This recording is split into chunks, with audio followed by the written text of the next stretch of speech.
అభి అయితే ఆ రోషిని దగ్గరకు వెళ్ళి రోషినితో ఇలా అంటూ ఉంటాడు. ఏంటి రోషిని, నువ్వు ఆడిన నాటకాలు చాలు, నువ్వు బాబీకి అమ్మవు కాదని నిజం చెప్పు అని చెప్పి అంటాడు. అది వినగానే అక్కడ ఉన్న బాబీ ఒక్కసారిగా షాక్ అవుతాడు.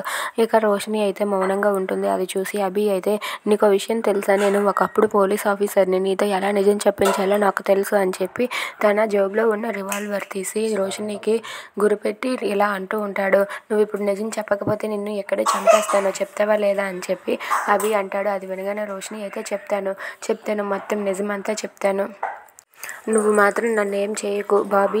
మీ నాన్న చెప్పినట్లుగా నేను నీకు అసలైన అమ్మని కాదు, నేను అసలు మీ అమ్మనే కాదు అని చెప్పి రోషిని అంటుంది. అది వినగానే బాబీ ఒక్కసారికి షాక్ అయిపోతాడు.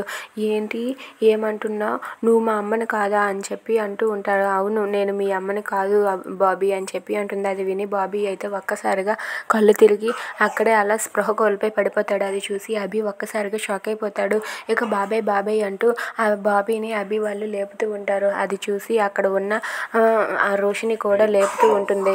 ఇంకా బాబీ అయితే స్పృహ కోల్పోయి అక్కడే అలా పడిపోయి ఉండడం చూసి అభి అయితే కంగారు పడుతూ ఉంటాడు. బాబాయ్ లే అంటూ ఏడుస్తూ ఉంటాడు. ఇక అక్కడ ఉన్న రోషిని అభి అయితే వాళ్ళిద్దరూ కూడా బాబీ కోసం ఆరాట పడుతూ బాబీని లేపుతూ ఉంటారు. అయినా సరే బాబీకి మెలకువ రాక అక్కడే అలా స్పృహ కోల్పోయి పడిపోయి ఉంటాడు. ఇదంతా చూసి అభి షాక్ అవుతాడు. If you like this video please like, share and subscribe.